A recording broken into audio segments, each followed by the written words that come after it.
১৯৪৫ সালে দ্বিতীয় মহাযুদ্ধে মার্কিন যুক্তরাষ্ট্র তখন সবেমাত্র পারমাণবিক প্রযুক্তি হস্তগত করেছে। সে সময় ইংল্যান্ড, ফ্রান্স, চীন তো দূরে থাক, মহাপরাক্রমশালী সোভিয়েত রাশিয়া পর্যন্ত অ্যাটম বোমা বানাতে সক্ষম হয়নি। এমত অবস্থায় কোনো পাগলও ভারতের মতো দরিদ্র পরাধীন দেশে পারমাণবিক বোমা বানানোর কল্পনাও করতে পারে না, কারণ তখনও কেউ নিশ্চিত ছিল না যে ভারত আদৌ স্বাধীনতা অর্জন করবে কিনা এবং করলেও কখন করবে। কিন্তু এ কথা আজ ভাবতেও আশ্চর্য লাগে, সেই সময় ১৯৪৬ সালে কংগ্রেস নেতা জওহরলাল নেহরু কিভাবে ভারতে পারমাণবিক অস্ত্র মজুত করার সিদ্ধান্ত গ্রহণ করলেন।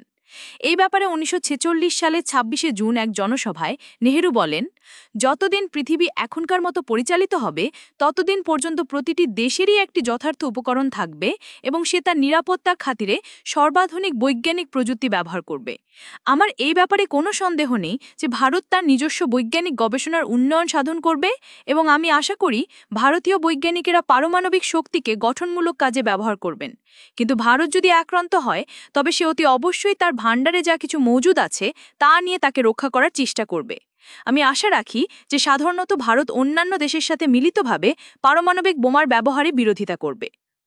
নেহরুর এই বক্তব্যে খুব স্পষ্টভাবে বোঝা যায় যে তিনি কথার মার প্যাচে ভারতের পারমাণবিক বোমা অর্জনের কথা সকলকে স্পষ্ট করে জানিয়ে দিচ্ছেন। এর পরবর্তী ইতিহাস সকলের জানা। এখন পৃথিবীর সকলেই জানেন ভারত অ্যাটম বোমা তৈরির পরবর্তী স্তরে হাইড্রোজেন বোমা তৈরি করতে যাচ্ছে। এবার দেখা যাক ভারত কিভাবে চাণক্যের ৬টি সূত্র অনুপুঙ্খভাবে অনুসরণ করে আসছে। প্রথমে সূত্র বলা হয়েছে, অন্য রাষ্ট্রের সাথে চুক্তির মাধ্যমে শান্তি প্রতিষ্ঠিত হবে এবং আধুনিক অহিংস ভারত তার পার্শ্ববর্তী প্রতিটি রাষ্ট্রের সাথে চুক্তি স্বাক্ষর করেছে। সঙ্গত কারণেই কূটনৈতিক ছলনার জন্য এসব কথিত চুক্তিকে আখ্যা দেওয়া হয়েছে মৈত্রী ও সহযোগিতা চুক্তি নামে। এক্ষেত্রে বিভিন্ন দেশের সাথে সম্পাদিত চুক্তি হতে উল্লেখযোগ্য অংশ এখানে তুলে ধরা যেতে পারে। ১ নম্বর, সিকিমের সাথে একটি কথিত চুক্তি নিয়ে ২০ মার্চ ১৯৫০ সালে ভারতীয় পররাষ্ট্র মন্ত্রণালয়ের একটি প্রেস নোটে উল্লেখ করা হয়, এখন থেকে সিকিমে একজন ভারতীয় কর্মকর্তা দেওয়ান হিসেবে রাজ্যের কার্যাদি পরিচালনা করবেন।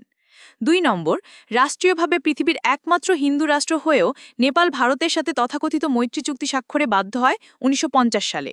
এই চুক্তি বলে তৃতীয় কোনো দেশ থেকে নেপাল সমরাস্ত্র কিনতে পারবে না বলে সিদ্ধান্ত গৃহীত হয়। এরপর ১৯৮৯ সালের জুলাই মাসে নেপাল চীন থেকে অল্প কিছু বিমান বিধ্বংসী অস্ত্র সংগ্রহের উদ্যোগ নিলে ভারত স্থলবেষ্টিত নেপালের ১৫টি ট্রানজিট রুটের সবকটি বন্ধ করে দেয়। ফলে বাধ্য হয়ে নেপাল মাথা নয় ভারতের প্রতি। একে কি চাণক্যের ৫ নম্বর সূত্র, অন্যকে নিজের কাছে আশ্রয় ও নিরাপত্তা চাইতে বাধ্য করাই হচ্ছে মিত্রতা বলা যায় না?